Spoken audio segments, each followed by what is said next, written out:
وحده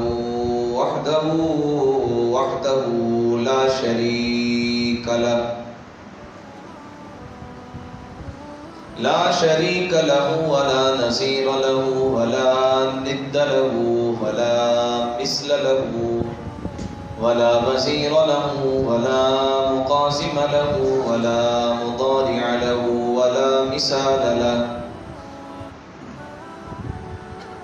ونشهد أن سيدنا وسندنا ومولانا وملجانا ومأوانا وحبيبنا وشفيعنا ونبينا وفريدنا ومعيننا وعيننا وعيوننا وعياننا وغوثنا ومغيثنا وغياثنا ومخدومنا ومنظومنا ومعصومنا وقريبنا وطبيبنا وطبيب قلوبنا محمدا صلى الله تعالى عليه وآله وسلم عبده ورسوله. أما بعد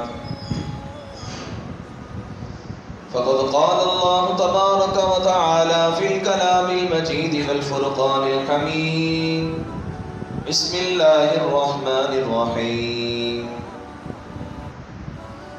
سبحان الذي أسرى بعبده ليلا من المسجد الحرام إلى المسجد الأقصى الذي باركنا حوله لنريه من آياتنا إنه هو السميع البصير. آمنت بالله صدق الله العظيم. إن الله وملائكته يصلون على النبي يا أيها الذين آمنوا صلوا عليه وسلموا تسليما. اللهم صل على سيدنا ومولانا محمد وعلى آل سيدنا ومولانا محمد وبارك وسلم وصل عليه.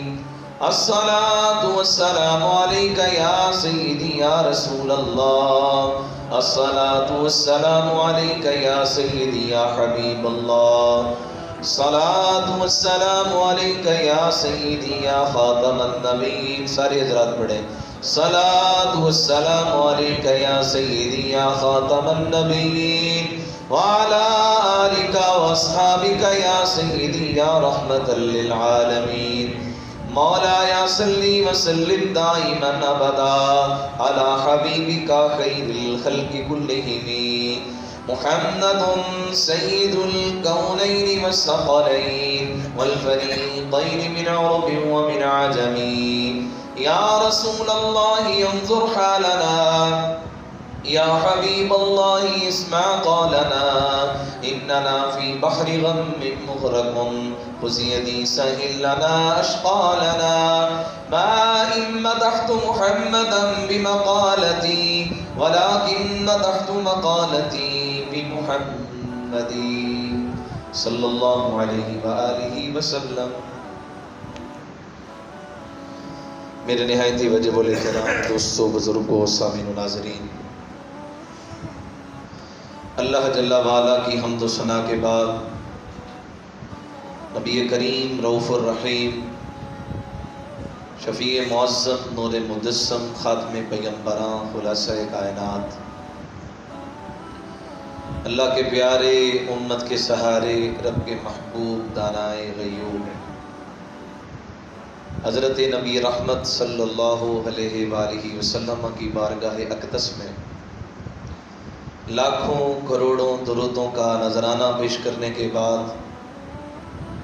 دعا ہے خالق لم یزل اپنے حبیب لبیب علیہ السلام کے نالین کے تصدق سے ہم سب کی جمعۃ المبارک کی حاضری اپنی بارگاہ میں قبول فرمائے اور اپنے حبیب لبیب علیہ السلام کی عزت ناموس کے صدقہ سے فلسطین کے مسلمانوں کی حفاظت فرمائے اور بیت المقدس کی حفاظت فرمائے. آپ سب جانتے ہیں کہ بیت المقدس مسلمانوں کا قبلہ اول ہے، بیت المقدس کی جہاں اللہ تعالیٰ نے اس کی عزت اور اس کا مقام قرآن پاک میں بیان فرمایا ہے، ساتھ ہی اللہ پاک نے مسجد اقصیٰ کا نام لے کر اس کا ذکر قرآن میں فرمایا، اور سب سے بڑھ کر بیت المقدس کو یہ مقام بھی حاصل ہے۔ سرکار دو عالم علیہ السلام کی ذات طیبہ نے 17 مہینے بیت المقدس کی طرف چہرہ کر کے نماز پڑھی ہے۔ یہ تو بات کی بات ہے جب میرے آقا علیہ السلام مسجد قبلتین میں تھے۔ آج بھی جو حضرات عمرہ کی سعادت حاصل کر کے آئے ہیں وہ مسجد قبلتین سے واقف ہیں کہ مسجد قبلتین اس کو کیوں کہا جاتا ہے، کیونکہ اسی مسجد کے اندر میرے آقا علیہ السلام 4 رکعات والی نماز پڑھا رہے ہیں۔ 2 رکعت پڑھا چکے ہیں، اور 2 رکعت جو پڑھائی آقا علیہ السلام نے چہرہ بیت المقدس کی طرف رکھا۔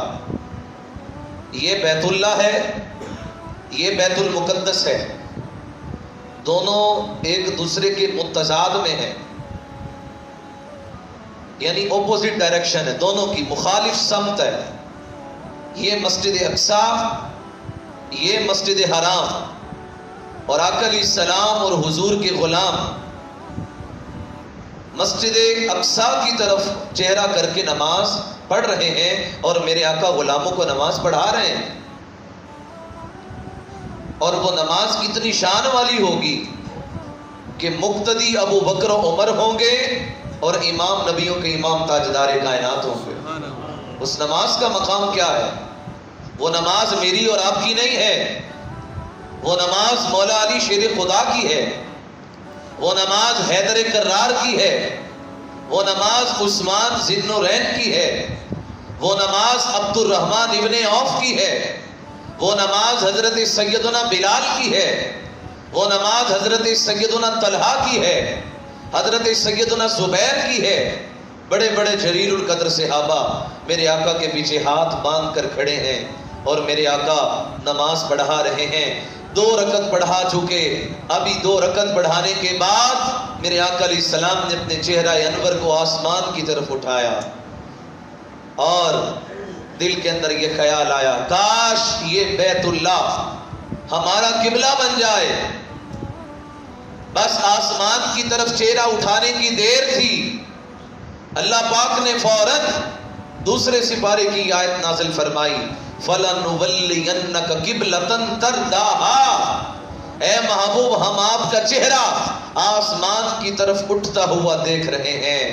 اے محبوب ہم عبادت کے لیے قبلوں کے محتاج نہیں ہیں، ہماری وہ ذات ہے کہ تم ہماری عبادت جہاں بھی کرو گے وہ ہماری عبادت ہوگی، لہٰذا ہماری عبادت نہ قبلوں کی محتاج ہے نہ سمت کی محتاج ہے۔ ہم کچھ بھی نہیں چاہتے، فقط ہم چاہتے ہیں تو اپنے محبوب کی رضا چاہتے ہیں۔ اگر تیری رضا یہ ہے کہ قبلہ بیت اللہ بن جائے تو محبوب ابھی چہرے کو پھیر لیجیے۔ یہاں پر تو نماز کا وقت تبدیل کرنا ہو 1 دن پہلے بتانا پڑتا ہے۔ امام صاحب اعلان کرتے ہیں کہ فلاں نماز فلاں وقت پر کل کو ادا کی جائے گی، اگر موقع پر ہی 15 منٹ آگے پیچھے کر دیے جائیں تو مقتدی تو گلے کو پکڑیں گے، بھی قاری صاحب یہ کیا وقت نماز کا یہ ہے، اور آپ نے وقت سے پہلے یا وقت کے بعد میں نماز کیوں کر دی؟ لیکن یہاں پر نماز ہی نہیں، یہاں پر تو قبلہ بدلنا ہے، یہاں پر تو بیت اللہ بدلنا ہے۔ یہ دیکھیں کہ مقام مصطفیٰ کیا ہے، کہ اللہ تعالیٰ نے اپنے حبیب کو کیا شان عطا کی ہے۔ رب فرماتا ہے کہ محبوب ساری کائنات ہماری رضا چاہتی ہے، اور میں خدا ہو کر اپنے محبوب کی رضا چاہتا ہوں۔ وَلَسَوْفَ يُعْطِيكَ رَبُّكَ فَتَرْضَىٰ، اے محبوب ہم آپ کو اتنا عطا کریں گے کہ آپ راضی ہو جائیں گے۔ اللہ اکبر، کیا شان ہے۔ 2 رکعتیں پڑھا چکے، اور 2 رکعتوں میں ہی یہ حکم آ گیا، فَوَلِّ وَجْهَكَ شَطْرَ الْمَسْجِدِ الْحَرَامِ، اے محبوب اپنا چہرہ مسجد اقصی سے پھیر کر مسجد حرام کی طرف کر لیجئے. اگر آپ کی یہ رضا ہے، ہم آپ کی رضا چاہتے ہیں، لہذا چہرہ پھیر لیجئے. 2 رکعتیں مسجد اقصی کی طرف پڑھی ہیں اور 2 رکعتوں کے لیے آقا علیہ السلام نے چہرہ پھیرا. اب جب حضور نے چہرہ پھیرا مقتدی حضور کی طرف اور آقا علیہ السلام کا چہرہ مقتدیوں کی طرف. اب ہوا کیا کہ میرے آقا علیہ السلام صفوں کو چیرتے ہوئے درمیان میں سے گزر گئے. وہ نماز رہی ہے اور میرے آقا درمیان میں سے گزر گئے. اب اللہ رب العزت نے قرآن میں یہ فیصلہ دے دیا. اب صحابہ کرام اب دل میں یہ کچھ لوگوں کے پریشانی آ گئی، یہ کیا معاملہ ہو گیا؟ بعض جو منافقین تھے انہوں نے کہا کہ بعد میں پوچھیں گے یہ کیا معاملہ ہے. انہوں نے مسجد اقصی کی طرف چہرہ رکھا اور حضور کی طرف چہرہ نہیں پھیرا. اور جنہوں نے چہرہ پھیر لیا وہ ابو بکر عمر ہو گئے، وہ عثمان اور علی تھے جنہوں نے حضور کی اتباع کی. اللہ رب العزت نے فرمایا وَمَا كَانَ اللَّهُ لِيُضِيعَ إِيمَانَكُمْ، اے محبوب کہ جنہوں نے تیری اتباع میں چہرہ نہیں پھیرا اور وہ مسجد اقصی کی طرف ہی چہرہ کر کے کھڑے رہے، فرمایا اللہ نے ان کے ایمان کو ضائع کر دیا ہے. ایمان انہی کا بچا ہے جنہوں نے محبوب تیری اتباع کی ہے. انہوں نے نہ آؤ دیکھا نہ تاؤ دیکھا، انہوں نے فقط یہ دیکھا کہ جس طرف محبوب کا چہرہ ہے ہمارا چہرہ بھی اس طرف ہونا چاہیے. اے محبوب انہوں نے تیری اتباع کی ہے، جنہوں نے تیری اتباع کی ہم نے ان کے ایمان کو سلامتی عطا کر دی ہے. تو سامعین محترم اس نسبت سے پتہ چلا کہ سرکار دو عالم علیہ السلام نے کچھ عرصہ 17 مہینوں تک نمازیں مسجد اقصی کی طرف چہرہ کر کے پڑھی ہیں. تو اس نسبت سے بھی مسجد اقصی کو مقام حاصل ہے. اور دوسرا مقام مسجد اقصی کو یہ بھی ہے، اللہ پاک قرآن پاک میں فرماتا ہے سبحان الذی اسرا، سب کو آیت یاد ہے، بعبدہ، پاک ہے وہ ذات جو لے گئی اپنے بندے کو رات کے تھوڑے سے حصے میں مسجد حرام سے مسجد اقصی تک. یہ تو محبوب کے لیے یہ پسندیدہ جگہ ہے جو اللہ نے انتخاب کر لی. بھائی دیکھو نا، سیر کے لیے انتخاب کی ہے تو مسجد اقصی کا انتخاب کیا. محبوب سیر بھی کرتا ہے تو مسجد اقصی کی سیر کرتا ہے. تو یہ دیکھیں کہ اس نسبت سے مسجد اقصی کی شان کیا ہے، مسجد اقصی کا رتبہ کتنا بڑا ہے، مقام کتنا بڑا ہے کہ مسجد حرام سے پہلے چہرہ پھرایا مسجد اقصی سے حرام تک اور پھر مسجد حرام سے مسجد اقصی میں لے گیا. یہ سیر کروائی جا رہی ہے محبوب کو. فرمایا کہ پاک ہے وہ ذات جو لے گئی اپنے بندے کو تھوڑے سے رات کے حصے میں مسجد حرام سے مسجد اقصی تک. اور مسجد اقصی کی شان تفصیل میں بیان کرتے ہوئے مالک کائنات فرماتا ہے الذی بارکنا حولہ لنریہ من آیاتنا، وہ مسجد اقصی ہے، اس کی شان کیا ہے؟ اللہ نے مسجد تو مسجد ہے، اس کی شان تو اپنی جگہ پر، لیکن اس مسجد کے ارد گرد میں بھی اللہ تعالیٰ نے برکتیں رکھ دی ہیں. مسجد کے ارد گرد بھی جو آس پاس کی جگہ ہیں اللہ نے اس جگہ پر بھی برکت رکھی ہے. وہاں پر کیا ہے؟ مسجد اقصی کے آس پاس کیا ہے؟ علماء فرماتے ہیں کہ مسجد اقصی کے ارد گرد اللہ تعالیٰ کے 70,000 نبیوں کے مزار. کتنے؟ سارے بولیے. 70,000 نبیوں کے مزارات ہیں مسجد اقصی کے ارد گرد. اور اللہ فرماتا ہے کہ ہم نے وہاں پر برکت رکھی ہے. جہاں پر 70,000 نبیوں کے مزارات بن گئے اللہ نے وہاں برکت رکھ دی. تو بھلا بتاؤ جہاں مدینہ میں نبیوں کے امام کا مزار ہے اس مقام کا مقام و مرتبہ کیا ہوگا، اس گنبد خضرا کی شان کیا ہوگی. اللہ اکبر. تو مسجد اقصی کا یہ اللہ رب العزت نے مقام سورہ بنی اسرائیل کی پہلی آیت کے اندر بیان فرما دیا. تو سامعین محترم آقا علیہ الصلوۃ والسلام کی حدیث پاک ہے، حضور نے فرمایا کہ جس نے مسجد حرام میں ایک نماز پڑھی، جہاں بیت اللہ ہے وہاں ایک نماز پڑھی، اللہ اس بندے کو 1,00,000 نماز پڑھنے کا اجر عطا کرتا ہے. جس نے مسجد نبوی میں نماز پڑھی، میری مسجد میں، فرمایا اللہ اس بندے کو مسجد نبوی میں جس نے نماز پڑھی 50,000 نمازیں پڑھنے کا اجر عطا کرتا ہے. اور تیسرے نمبر پر حضور نے فرمایا جس شخص نے مسجد اقصی میں نماز پڑھی، حضور فرماتے ہیں کہ اللہ تعالیٰ اس بندے کو 25,000 نمازیں پڑھنے کا اجر عطا فرماتا ہے۔ کتنی نمازیں؟ 25,000 نمازیں مسجد اقصی میں پڑھنے کا مقام ہے۔ اللہ اکبر۔ تو آپ اندازہ لگائیں، ساتھ میں حضور نے یہ بھی فرمایا کہ اتنا مقام سید عائشہ صدیقہ روایت کرتی ہیں حدیث پاک، آقا اسلام نے فرمایا کہ جو بندہ اللہ کے گھر کا حج کرے اس کو کسی کو بھی اتنا اجر نہیں ملتا کہ وہ اپنے اپنے علاقوں سے جب احرام باندھ کر چلتے ہیں ان کو اتنا اجر نہیں ملتا جتنا اجر مسجد اقصی سے احرام باندھ کر جو چلے، اللہ اس بندے کو سب سے زیادہ اجر عطا فرماتا ہے۔ تو آپ دعا کریں کسی دن اللہ ہمیں بھی مسجد اقصی سے احرام باندھنے کی توفیق عطا کرے۔ اس مالک کے لیے کوئی مشکل نہیں ہے، وہ اگر بیت اللہ کی حفاظت بھی کروانا چاہے تو چھوٹے چھوٹے پرندوں سے کروا دیتا ہے۔ اور سورۃ الفیل میں فرماتا ہے الم ترى کیف فعل ربک باصحاب الفیل، اے محبوب آپ نے دیکھا نہیں ہم نے ہاتھی والوں کے ساتھ کیا سلوک کیا۔ وہ ہاتھی والے جو اپنا لشکر لے کر، طاقت والے جو جانوروں میں سب سے زیادہ طاقتور جانور ہے، جب اس نے اپنی ٹھوکر کعبۃ اللہ کی طرف مارنے کی کوشش کی، اس کا مالک اس کی طرف بیت اللہ کی طرف لے کر چلتا ہے، اس کی لگام کو پکڑ کر چلتا ہے کہ بیت اللہ کو معاذ اللہ گرا دیا جائے، لیکن جیسے ہی وہ قریب جاتا ہے ہاتھی اپنا چہرہ پھیر لیتا ہے۔ بڑی کوشش کی گئی کہ بیت اللہ کو گرا دیا جائے، مالک فرماتا ہے وارسل علیہم طیرا ابابیل، طیرا ابابیل۔ آپ دیکھیں ابابیل پرندے کو کہ وہ کتنا چھوٹا ہے، ایک پاؤ بھی اس کا وزن نہیں ہے، لیکن مالک نے ہاتھیوں کا مقابلہ ابابیل پرندے کے ساتھ کروا دیا۔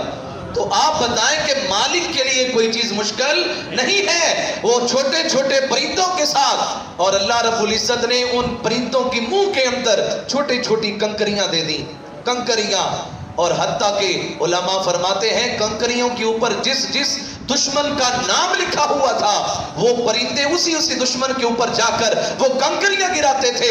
وہ اصل میں وہ کنکریاں نہیں تھی، وہ تو ایٹم بم تھے جو ان کے اوپر گرتے تھے، اور وہ بڑے بڑے ہاتھی اپنے اپنے سپہ سالاروں اور سواروں کے ساتھ تباہ و برباد ہو جاتے تھے۔ تو جو مالک ابابیلوں کے ساتھ بیت اللہ کی حفاظت کرنا جانتا ہے وہ بیت المقدس بھی حفاظت کرنا جانتا ہے۔ وہ آج مسجد اقصی کو دیکھ رہا ہے، مالک کی نظر سے کوئی چیز بھی اوجھل نہیں ہے۔ حقیقت میں اس میں کچھ ہماری بھی کمزوریاں ہیں، اس میں ہماری بھی کچھ کمیاں کوتاہیاں ہیں۔ آج وہاں پر یہودی قبضہ کیوں کر کے بیٹھے ہیں، اس میں ہماری کمزوریاں ہیں کہ ہم نے آقا علیہ السلام کی عزت پر پیرا نہیں دیا، ہم نے حضور علیہ السلام کے دین اسلام کو چھوڑ دیا، ہم نے عزتیں کسی اور معاملے میں تلاش کرنا شروع کر دی، ہم نے یہ سمجھا کہ عزت پیسے میں ہے، ہم نے یہ سمجھا کہ عزت اچھے کپڑے پہننے میں ہے، ہم نے یہ سمجھا کہ عزت جاہ و جلال میں، منصب میں، عہدے میں اور اقتدار کے اندر ہے۔ یقین جانیے عزت کسی اور شے میں نہیں ہے، اللہ نے عزت رکھی ہے تو محمد عربی کے قدموں میں رکھی ہے، کہ محمد سے وفا تو نے تو ہم تیرے ہیں، یہ جہاں چیز ہے کیا لوح و قلم تیرے ہیں، جس کو بھی عزت ملی ہے سرکار کے قدموں سے عزت ملی ہے۔ عزت ابو بکر کو ملی ہے تو وہ بھی حضور کے نالین کے توسل سے، عزت حضرت عمر کو ملی ہے، دنیا آج فاروق اعظم کہتی ہے وہ فقط نالین مصطفیٰ کی برکت کی وجہ سے ہے۔ آؤ حضرت عمر کے دور میں بھی فلسطین فتح ہوا، وہاں پر بھی یہودیوں کا قبضہ تھا۔ آقا علیہ السلام کے دور اقدس سے پہلے سن 70 عیسوی کے اندر یہ معاملہ ہوا، اور حضرت عیسیٰ علیہ السلام کے ماننے والے، وہ چاہنے والے، ان کے لیے بھی وہ مقدس کی جگہ ہے، یہودیوں کے لیے بھی وہ بڑی مقدس اور بابرکت جگہ ہے، اور مسلمانوں کے لیے تو ہے ہی جگہ، کیونکہ 17 مہینے نماز تو اس طرف چہرہ کر کے پڑھی ہے، تو مسلمانوں کے لیے بھی وہ مقدس جگہ، عیسائیوں کے لیے بھی وہ بھی اس کو اپنی عبادت گاہ سمجھتے ہیں، اور یہودی وہ یہ سمجھتے ہیں کہ مسجد اقصی کے نیچے ان کی ہیکل سلیمانی ہے، ایک دیوار ہے جہاں وہ کھڑے ہو کر عبادت کرتے ہیں۔ وہ دیوار، وہ مسجد اقصی بنانے والے کون ہیں؟ حضرت سیدنا سلیمان علیہ السلام۔ ان کے دور کے اندر آپ نے جنوں کے ذریعے سے مسجد اقصی کی تعمیر کروائی، وہ یہ سمجھتے ہیں کہ اس کے نیچے وہ دیوار ہے کہ جو کہ ہماری عبادت کی جگہ ہے، اس لیے وہ مسجد اقصی پر حملہ کرتے ہیں، مسجد اقصی کو تباہ کرنے کی کوشش کرتے ہیں۔ آپ دیکھیں کہ لیلۃ القدر کی رات میں جہاں ہم عبادت کر رہے تھے، وہاں کے مسلمانوں پر تراویح پڑھتے ہوئے وہاں پر گولیاں برسائی گئیں، وہاں پر مسلمان عورتوں کی عزتوں کو پامال کیا گیا، ان کے دوپٹوں کو اتار کر ان کے بالوں کو کھینچ کر زمینوں پر لٹا دیا گیا، اور چھوٹے چھوٹے معصوم بچوں کو ان کے گلوں کو کاٹ کر ذبح کر دیا گیا، اور مسلمانوں کو، نہتے مسلمانوں کو ذبح کر دیا گیا۔ اللہ اکبر! تو یہ آخر وجہ کیا ہے؟ کیا ہم نے اس کی وجہ تلاش کی ہے کہ آخر یہ وجہ کیا ہے؟ آؤ تو میں بتاتا ہوں۔ حضرت سیدنا عمر رضی اللہ تعالی عنہ کہ جن کے عدل کا مقام و مرتبہ یہ ہے کہ زمین بھی کانپتی ہے۔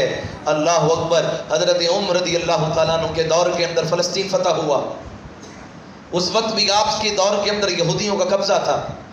آپ نے ایگریمنٹ کی عیسائیوں کے ساتھ، عیسائیوں کے ساتھ یہ وعدہ ہوا۔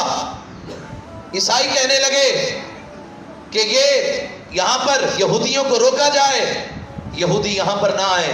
آپ فرمانے لگے نہیں، میں یہودیوں کو نہیں روکوں گا، یہ یہودیوں کے لیے بھی عبادت کی جگہ ہے۔ تو میں سمجھتا ہوں یہودیوں پر احسان ہے حضرت عمر رضی اللہ تعالیٰ عنہ کا، انہوں نے اجازت دی یہودیوں کو آنے کی۔ پھر عیسائی کہنے لگے چلیں آپ نے آنے کی اجازت تو دے دی ہے، اب اس طرح کریں یہاں پر ان کو جگہ خریدنے کی اجازت نہیں ہے۔ آپ نے فرمایا کہ یہ تمہارا معاہدہ قبول کرتا ہوں، یہاں پر میں منع کرتا ہوں کہ کوئی یہودی یہاں آ کر کوئی اپنی جگہ نہ خریدے، آئے زیارت کر کے چلا جائے، کسی کو یہاں رہنے کی اجازت نہیں۔ آپ کے دور کے اندر جب یہ فتح ہوا، معاہدہ لکھا گیا، اور اس بات پر جب تک عمل ہوتا رہا، فلسطین میں مسلمانوں کا قبضہ رہا، فلسطین پر مسلمان حکمرانی کرتے رہے۔ اور جب سلطنت عثمانیہ آئی، جب وہاں پر ان لوگوں نے کچھ یہودیوں کو منافق بنا کر وہاں پر بھیجا گیا، اور انہوں نے آہستہ آہستہ فلسطین کی جگہ کو خریدنا شروع کر دیا اور اپنی وہاں پر رہائشیں بنانا شروع کر دی، حتیٰ کہ ایک گھر سے دو گھر، دو گھروں سے تین گھر، حتیٰ کہ وہاں پر بہت بڑی ریاست بن گئی، اور وہ ریاست کا نام اسرائیل رکھ دیا گیا۔ اور آج وہاں پر آبادی جہاں 100 لوگ تھے، اب ان کی آبادی 70 لاکھ کے قریب پہنچ چکی۔ اتنی 70 لاکھ کے قریب ان کی آبادی ہے۔ اس کی وجہ کیا ہے؟ حضرت عمر نے جو معاہدہ کیا تھا اس کی خلاف ورزی کی گئی۔ آپ نے منع کیا تھا کہ یہاں پر یہودیوں کے لیے رہائش کا انتظام نہ کیا جائے، لیکن مسلمانوں نے کمزوری دکھائی اور انہوں نے اپنی جگہ کو بیچنا شروع کر دیا۔ آج وہی 70 لاکھ اسرائیل کے لوگ، وہ یہودی جو کہ مسلمانوں کو للکارتے ہیں، اور وہ چند لوگ ہیں، اگر آج امریکہ ان کی پشت بنا ہی چھوڑ دے، وہ اسرائیل کی مدد کرنے والا کون ہے؟ امریکہ ہے۔ اس کے پیچھے ہاتھ کس کا ہے؟ امریکہ کا ہے۔ یہ عیسائی اور یہودی آپس میں ایک چیز ہے، جس کی وجہ سے وہ دونوں مل کر معاذ اللہ مسلمانوں کے خلاف سازشیں کر رہے ہیں۔ میں بار بار یہ جملہ کہہ رہا ہوں، حقیقت میں وجہ یہ ہے کہ انہوں نے صحابی رسول حضرت عمر کے فیصلے کی خلاف ورزی کی ہے۔ جب آپ کے دور کے اندر یہ فتح ہوا، فلسطین، مسجد اقصی کو فتح کیا گیا، آپ تشریف لائے، رستے کے اندر ایک نہر تھی، آپ اونٹنی کے اوپر تشریف لا رہے تھے، آپ نیچے اترے، بڑے بڑے یہودی علماء آپ کا استقبال کرنے کے لیے کھڑے تھے، آپ نیچے اترے، آپ نے اپنے پاؤں سے موزے اتارے، جس کو ہم اپنی زبان میں جرابے کہہ لیں، موزے اتارے اور اتار کر اپنے کندھوں پہ رکھ لیے۔ کہاں پر؟ کندھوں پہ رکھے۔ جب کندھوں پہ رکھے، سامنے حضور کے ایک صحابی تھے، حضرت ابو عبیدہ بن جراح، امیر الامہ، بہت بڑا مقام ہے آپ کا، آقا علیہ السلام نے ان کی بڑی شان بیان کی ہے، وہ وہاں پر موجود تھے۔ انہوں نے کہا، اے امیر المومنین، اے عمر ابن خطاب، یہ آپ نے کیا کر دیا؟ تفعلوا ھذا، آپ دیکھیں تو صحیح آپ کا مقام کتنا بڑا ہے، آپ مسلمانوں کے امیر ہیں، آپ نے جوتے اتار کر، موزے اتار کر بجائے کسی غلام کو پکڑا دیتے، ہمیں کہتے ہم آپ کے موزے اٹھا لیتے، اور آپ نے وہ موزے اٹھا کر کندھوں پہ رکھ لیے۔ کیا یہ کندھوں پہ رکھنے کی جگہ ہے؟ اللہ اکبر! تو حضرت عمر رضی اللہ تعالیٰ عنہ نے جو جواب دیا، کیا خوبصورت جملہ آپ نے فرمایا، فرمایا کہ اے ابو عبیدہ بن جراح، میں یہ جملہ فقط آپ کو نہیں دے کے جا رہا، قیامت تک آنے والی امت کو یہ پیغام دے کر جا رہا ہوں۔ آپ دیکھیں کہ میرے مقام کو نہ دیکھیں، وہ حضرت عمر ابن خطاب 36 لاکھ مربع میل پر حکومت کرنے والے، جن کو میرا نبی کہے لو کان نبی لکان عمر، میرے بعد کوئی نبی ہوتا تو عمر نبی ہوتا، جن کو میرا نبی کہے اگر یہ بولتا ہے اس کی زبان سے رب کلام کرتا ہے۔ وہ حضرت عمر جب تشریف لائے، آپ کے کرتے کے اوپر 36 پیبند لگے ہوئے تھے، اور سادگی کا عالم یہ ہے کہ موزے اتار کر کندھوں پہ رکھ دیے۔ جب اس صحابی نے پوچھا، آپ فرمانے لگے کہ میں عمر ہوں، اسلام سے پہلے مجھے دنیا جانتی نہیں تھی، آج اللہ نے مجھے مقام عطا کیا ہے تو یہ فقط نالین مصطفیٰ کی برکت سے عطا کیا۔ فرمایا کہ میں دنیا والوں کو پیغام دے کر جا رہا ہوں کہ حضرت عمر کو یہ جو شان ملی ہے ایک اسلام کی وجہ سے ملی ہے۔ دنیا والوں کو پیغام دے رہا ہوں، اگر عزت لینی ہے تو اسلام کے ساتھ جڑ جاؤ، وہ کام کرو جو کام حضرت سلمان فارسی نے کر کے دکھایا۔ حضرت سلمان فارسی سے کسی نے پوچھا، بتائیں آپ کا نام کیا ہے؟ ہم نے بڑا کام کر لیا، ہم نے اپنے اندر برادریوں کی تقسیم کر لی، کوئی کہتا ہے میں جٹ ہوں، کوئی کہتا میں گجر ہوں، کوئی کہتا میں ارائی ہوں، کوئی کہتا میں فلاں ہوں، میں فلاں ہوں۔ لیکن حضرت عمر سے کسی نے پوچھا، بتائیں آپ کا نام کیا ہے؟ حضرت عمر کہنے لگے میرا نام اسلام ہے۔ میرا نام کیا ہے؟ اسلام ہے۔ یوں تو سید بھی ہو، مرزا بھی ہو، افغان بھی ہو، سبھی کچھ ہو، بتاؤ مسلمان بھی ہو۔ تڑپتے ہیں، خنجر چلے کسی پہ تڑپتے ہیں ہم امیر، سارے جہاں کا درد ہمارے جگر میں ہے۔ درد دل کے واسطے پیدا کیا انسان کو، ورنہ تات کے لیے کچھ کم نہ تھے کرو بیاں۔ ہمارے دل کے اندر اللہ تعالیٰ نے درد رکھا ہے۔ اگر عبادت کرنی ہوتی تو فرشتے کیا کم تھے؟ اس کی عبادت کے لیے کم نہیں تھے۔ ہمارے دل کے اندر اللہ تعالیٰ نے انسانوں کی محبت رکھی ہے، ہمدردی رکھی ہے۔ حضرت عمر حضرت سلمان سے پوچھا جا رہا ہے، بتائیں آپ کا نام کیا ہے؟ کہتے ہیں میرا نام اسلام ہے۔ کہا آپ کا نام اسلام ہے تو آپ کے باپ کا نام کیا ہے؟ کہا میرے باپ کا نام بھی اسلام ہے۔ کہا آپ کے دادا کا نام کیا ہے؟ کہا میرے دادا کا نام بھی اسلام ہے۔ ہمارا سارا شجرہ اسلام کے ساتھ منسلک ہے، اور میری آنے والی ساری نسلیں اسلام ہوں گی۔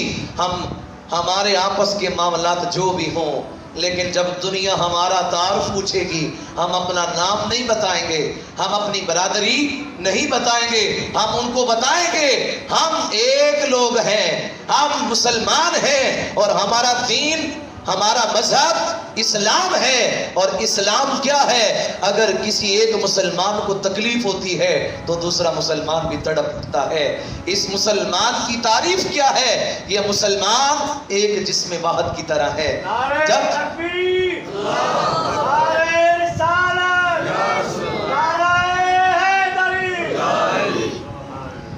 اس مسلمان کی تعریف کیا ہے؟ یہ ایک جسم واحد کی طرح ہے۔ آپ دیکھیں نا کہ بندے کی داڑھ کے اندر درد ہو تو آنسو اس کی آنکھوں میں آ جاتے ہیں۔ پاؤں، جس کو ہم پاؤں کی ٹھوکر سمجھتے ہیں، پاؤں کو ترجیح نہیں دیتے۔ ہم چہرے کو تو صاف کرتے ہیں لیکن پاؤں کو اچھی طرح صاف نہیں کرتے۔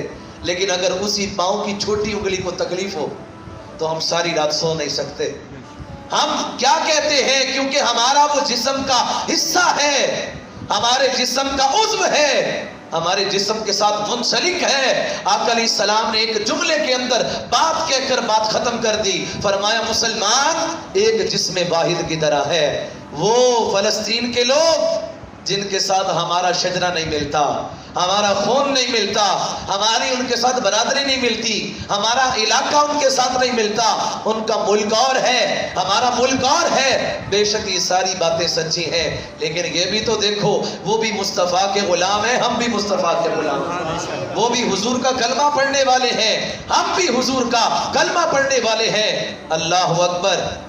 سلطان صلاح الدین ایوبی کو آج بھی مسجد اقصی پکار رہی ہے۔ کوئی آئے سلطان صلاح الدین ایوبی جیسا، کوئی ہے ان کا ماننے والا؟ ہمارے اسلاف کا طرز پڑھ کر دیکھیں، انہوں نے کتنے دل کے اندر محبت رکھی ہے. آج تو اقتدار پر بیٹھنے والے جو کہ فقط غلامی کی زنجیروں میں جکڑے ہوئے ہیں، وہ فقط اپنی بادشاہت کو قائم رکھنے کے لیے کہیں ہمارا اقتدار ہم سے چھن نہ جائے. اگر ہم نے اسرائیل کے خلاف کوئی بات کر دی، اگر ہم نے اسرائیل کو ماننے سے انکار کر دیا، تو اسرائیل امریکہ کے ساتھ مل کر ہماری بادشاہت خطرے میں آ جائے گی، ہمارا اقتدار ہم سے چھن جائے گا. وہ تو اقتدار کے پجاری ہیں، لیکن ہم آج یہ عہد کرتے ہیں کہ ہم امریکہ کے ماننے والے نہیں ہیں، ہم اسرائیل کے ماننے والے نہیں ہیں، ہم تو مدینہ الرسول کے ماننے والے ہیں، ہم تو آقا علیہ السلام کے غلام ہیں. اللہ اکبر. علامہ اقبال نے آج سے پہلے یہ بات کر دی تھی، چھوڑ دو مغربی تہذیب کو، مغربی تہذیب کے انڈے ہیں گندے، خاص ہے ترکیب میں قوم رسول ہاشمی. تم ایک قوم ہو، تمہیں ایک قوم بن کر رہنا ہے، تم رسول کائنات صلی اللہ علیہ وسلم کی امت ہو. اگر کسی ایک مسلمان کو تکلیف ہوتی ہے تو ہمیں بھی تکلیف ہوتی ہے. ہمارا ان کے ساتھ کلمے کا رشتہ ہے. آؤ سلطان صلاح الدین ایوبی کو دیکھو. ایک بزرگ کے پاس گئے اور جا کر رونے لگ پڑے. ولی کامل تھے وہ، جو بزرگ تھے وہ ولی کامل کہنے لگے سلطان کیوں روتا ہے؟ سلطان کہنے لگا مسلمان پہلے بہت کمزور ہے اور فلسطین پر مسجد اقصی میں یہودیوں کا قبضہ ہے، آپ مہربانی کریں تو میرے لیے کوئی وظیفہ مجھے بتائیں. اب وہ جو بزرگ تھے، ہم بھی آتے ہیں تعویذ لینے کے لیے، لیکن بات یاد رکھیں تعویذ کے ساتھ ساتھ کبھی ہمیں نفل بھی پڑھ لینے چاہیے.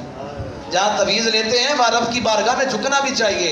ایک سجدہ جسے تو گراں سمجھتا ہے، 1000 سجدوں سے دیتا ہے آدمی کو نجات. اگر رب کی بارگاہ میں جھک جائے گا تجھے دنیا والوں کے سامنے جھکنے کی ضرورت نہیں پیش آئے گی. وہ بزرگ کہنے لگے سلطان کیا ہوا؟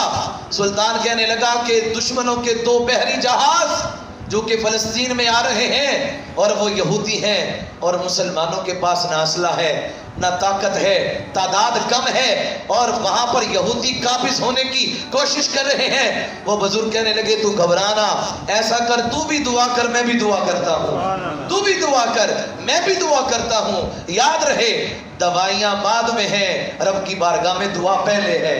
لیکن یہاں پر ہمارا حال کیا ہے؟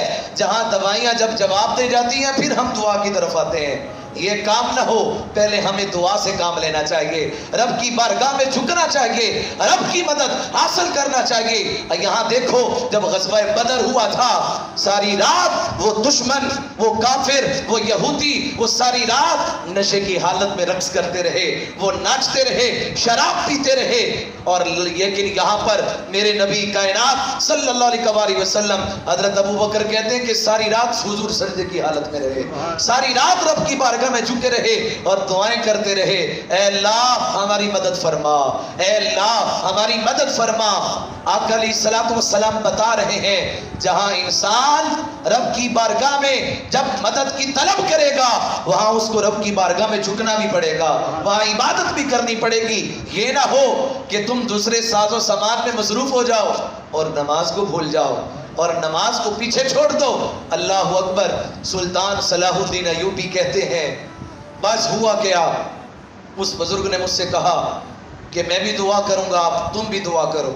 سلطان کہتا ہے کہ میں ساری رات رب کی بارگاہ میں روتا رہا اور میری آنکھوں سے آنسو نکلتے رہے اور اشک بہاتا رہا اور رو رو کر یہ کہتا رہا اے مالک مجھ پر کرم فرما. میں اپنے لیے تو نہیں لڑ رہا، میں تو مسجد اقصی کی حفاظت کے لیے لڑ رہا ہوں. یہاں وہ مسجد اقصی ہے کہ جہاں پر تیرے محبوب کے قدم لگے ہیں، جہاں پر تیرے 1.25 لاکھ نبیوں کے تلوے لگے ہیں. اے باری تعالیٰ میں یہ نہیں چاہتا کہ یہاں پر یہودی پلید کے قدم لگیں، یہاں پر یہودی قابض ہو جائیں، یہاں پر نبیوں کے امام کے قدمین لگے ہیں، لہٰذا میں بھی کوشش کرتا ہوں تو بھی میری مدد فرما. سلطان صلاح الدین ایوبی ساری رات روتے رہے، رب کی بارگاہ میں دعا کرتے رہے اور عرض کرتے رہے.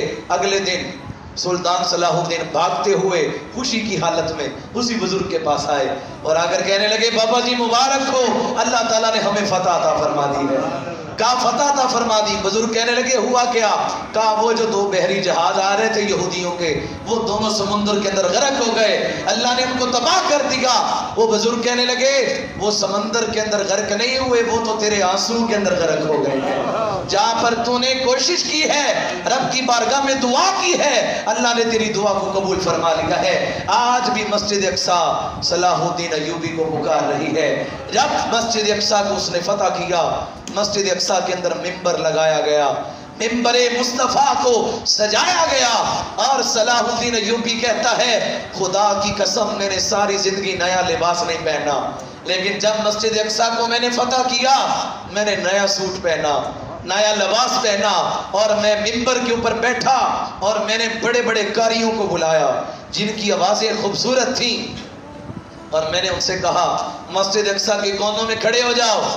ایک کو ایک کونے میں کھڑا کیا، دوسرے کو دوسرے میں، تیسرے کو تیسرے میں، چوتھے کو چوتھے کونے میں، اور میں نے کہا سارے مل کر پڑھو اللہ اکبر اللہ اکبر۔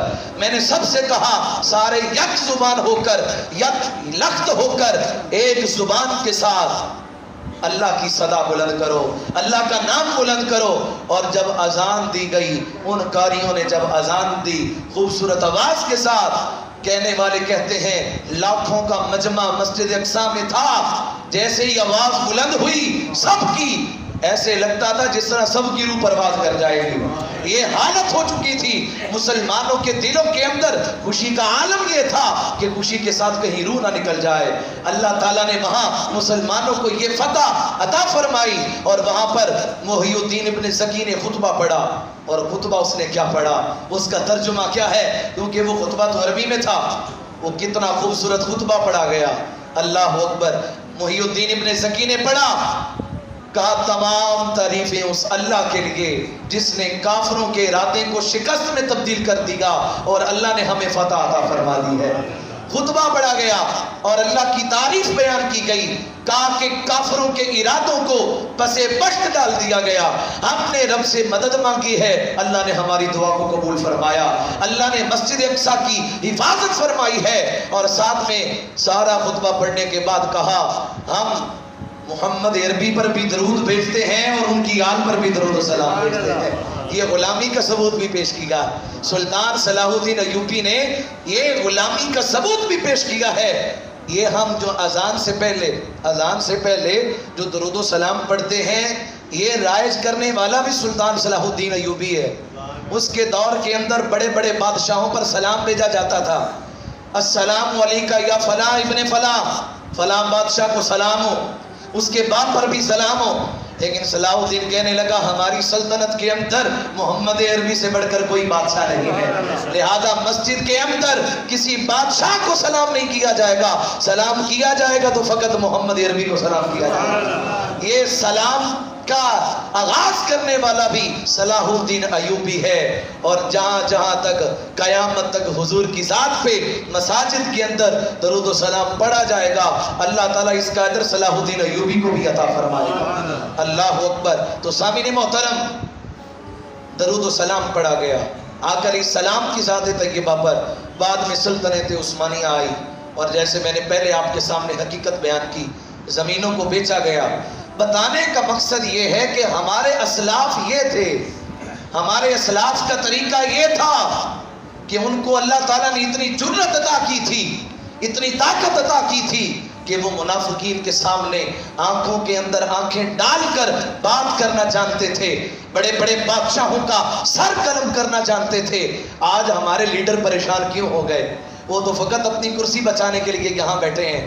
میں چاہتا ہوں آپ آپس کی اختلاف مٹا دو اور دشمنان اسلام کو بتا دو کہ یہ مسلمان ایک ہیں، ہم اپنی گردنیں کٹوانے کے لیے بھی تیار ہیں۔ ہم وہاں فلسطین کے مسلمانوں کو یہ پیغام دے رہے ہیں کہ اے فلسطین کے مسلمانوں کہ ہم تمہارے ساتھ ہیں، تم دین کے اندر ہمارے بھائی ہو، تم ہمارا لشکر ہو، تمہارا لشکر ہمارا لشکر ہے، تمہارا اٹھنا بیٹھنا ہمارا اٹھنا بیٹھنا ہے، تمہارے بھائی ہمارے بھائی ہیں، تمہاری بیٹیاں ہماری بیٹیاں ہیں۔ یہاں پر تو کہا جاتا ہے نا کہ یہ مسلمان نہیں، سرکار دو عالم علیہ السلام کے سامنے حاتم طائی کی بیٹی کافرہ کی بیٹی کافرہ ہے، وہ پیش کی گئی، سر کے اوپر دوپٹہ نہیں ہے، آقا علیہ السلام نے اپنی کالی کملی والی چادر اتاری اور چادر اتار کر میرے نبی نے اس کے سر پہ رکھی. یا رسول اللہ کافرہ ہے, کافر کی بیٹی ہے. سرکار نے فرمایا بے شک کافرہ ہے, کافر کی بیٹی ہے, لیکن یہ تو دیکھو بیٹی تو ہے نا. لیکن یہاں پر اپنی برادری کو دیکھا جائے کہ اس کا ہماری برادری کے ساتھ تعلق نہیں ہے. سرکار تو کافر کی عزت بھی ہو اس کی عزت کا بھی خیال کرتے ہیں. کہاں گئے وہ ہیومن رائٹس کی بات کرنے والے, کہاں گئے وہ NGOs کہ جہاں پر ایک کتا بھی مر جائے تو 10 دن ان کا پروگرام ختم نہیں ہوتا. جہاں ان عیسائی ممالک کے اندر اگر کسی ایک مسلمان عورت کے اوپر کوئی تھپڑ بھی مارے, کوئی کسی غیر مسلم عورت کے اوپر ظلم کرے, تو بڑے بڑے حقوق نسواں کی بات کرنے والے حرکت میں آ جاتے ہیں اور کئی دن ان پر کے اوپر گفتگو ہوتی ہے. ظلم ہوتا ہے تو فقط مسلمانوں پر ظلم ہوتا ہے. آپ دیکھیں ہمارا کشمیر بھی لٹ رہا ہے, ہندوستان کے اندر ہمارے مسلمان بھائیوں پر کتنا ظلم اٹھایا جا رہا ہے. بابری مسجد کو شہید کیا گیا, مسجد اقصیٰ پر قبضہ ہو رہا ہے. یہ سب کچھ مسلمانوں پر ظلم ہو رہا ہے. عیسائیوں پر, یہودیوں پر, نصرانیوں پر یہ ظلم کیوں نہیں اٹھائے جا رہے؟ اگر ہوتا ہے تو وہ اس مسئلے کو منٹوں کے اندر حل کر لیتے ہیں. لیکن یہاں کئی صدیاں گزر گئی, کئی سال گزر گئے, لیکن مسلمانوں کے اوپر رحم نہیں کیا جا رہا. حقیقت میں یہ قیامت کی نشانیاں ہیں, یہ قیامت کی نشانیاں ہیں. دجال کے آنے کا وقت قریب ہے, دجال کے آنے کا وقت قریب ہے. سرکار دو عالم علیہ السلام نے آج سے 1400 سال پہلے حضور نے بتا دیا تھا, حضور نے بتا دیا تھا. کیا فرمایا؟ فلسطین مسجد اقصیٰ کے قریب ایک مقام لد ہے, مقام لد, لام اور دال, مقام لد ہے. وہاں پر عیسیٰ نبی علیہ السلام دجال کو قتل کریں گے, دجال کو قتل کریں گے, اور میرے کچھ غلام حضرت عیسیٰ کے ساتھ مل کر دجال کے خلاف جہاد کریں گے. حضور نے فرمایا کہ وہ کتنے خوش قسمت ہوں گے جو عیسیٰ نبی کے ساتھ مل کر جہاد کریں گے, اور اللہ تعالیٰ ان سب کو جنت الفردوس عطا فرما دے گا جو اس جہاد کے اندر شرکت کریں گے. اور فرمایا میں اپنے ان غلاموں کے نام جانتا ہوں, ان غلاموں کے نام جانتا ہوں, اور جن گھوڑوں کے اوپر سوار ہو کر جائیں گے میں محمد ان گھوڑوں کے رنگوں کے نام بھی جانتا ہوں. یہ مقام آقا علیہ السلام نے کئی سو سال پہلے ارشاد فرما دیا ہے. تو سامعین محترم, جہاں ہمارے لیے بیت اللہ عزت کی جگہ ہے, وہیں پر مسجد اقصیٰ بھی احترام کی جگہ ہے. مسجد اقصیٰ کے گرد 70,000 نبیوں کے مزارات ہیں, اور وہاں پر مزارات کو تکلیف دی جائے یہ حضور کو گوارا نہیں ہے. سلطان نور الدین زنگی کے دور کے اندر 2 یہودی منافقین جو کہ ولیوں کا لباس پہن کر انہوں نے مدینے کے اندر آ کر ڈیرا ڈالا, اور ایک کمرے کے اندر اپنی رہائش گاہ کے نیچے سے سرنگ لگانی شروع کر دی اور کھودنا شروع کر دیا. دن کے اندر سرنگ نکالتے تھے اور رات میں وہ مٹی جو ہوتی اس کو نکال کر جنت البقیع کے قبرستان میں پھینکتے تھے. آقا علیہ السلام کے روزے کی طرف سرنگ لگائی جا رہی ہے. سازش یہ تھی کہ حضور کے جسم کو نکال کر یہاں سے لے جایا جائے اور معاذ اللہ حضور کے جسم کی بے ادبی کی جائے.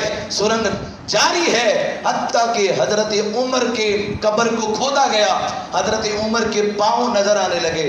آقا علیہ السلام سلطان نور الدین زنگی کے خواب کے اندر آئے اور حضور نے فرمایا اے سلطان تو یہاں بیٹھا کیا کر رہا ہے؟ وہاں تجھے پتہ نہیں 2 کتے محمد کو تکلیف دے رہے ہیں, 2 موذی آ کر مجھے تکلیف دے رہے ہیں. یہ خواب تمہارا اور میرا خواب نہیں, یہ خواب محمد عربی کا خواب ہے. تمہارا خواب غلط ہو سکتا ہے, میرا خواب بھی غلط ہو سکتا ہے, لیکن حضور کا خواب غلط نہیں ہو سکتا. فرمایا من رآنی فی المنام, جس نے مجھے خواب میں دیکھا اس نے میں مجھے بھی دیکھا ہے. شیطان کبھی بھی میری مثل نہیں بن سکتا. آقا علیہ السلام 3 دن خواب میں آئے, حتیٰ کہ سلطان نور الدین زنگی کو صورتیں دکھا دی گئیں, ان بندے کی شکلیں دکھا دی گئیں. سلطان نور الدین زنگی بڑا پریشان ہوا. اس نے آتے ہی مدینے کے اندر سب مدینے والوں کی دعوت کی, کہا سارے آ جاؤ, سب کی دعوت ہے. سب کے سب آ گئے, دسترخوان بچھ گئے, کھانا کھا رہے ہیں. سب کو کھانا کھانے کے بعد کہا سارے میرے ساتھ مصافحہ کر کے جاؤ. سارے آ گئے, لیکن وہ 2 بندے نہیں آئے. اپنے غلاموں سے کہنے لگا کہ کیا سارے مدینے والے آئے؟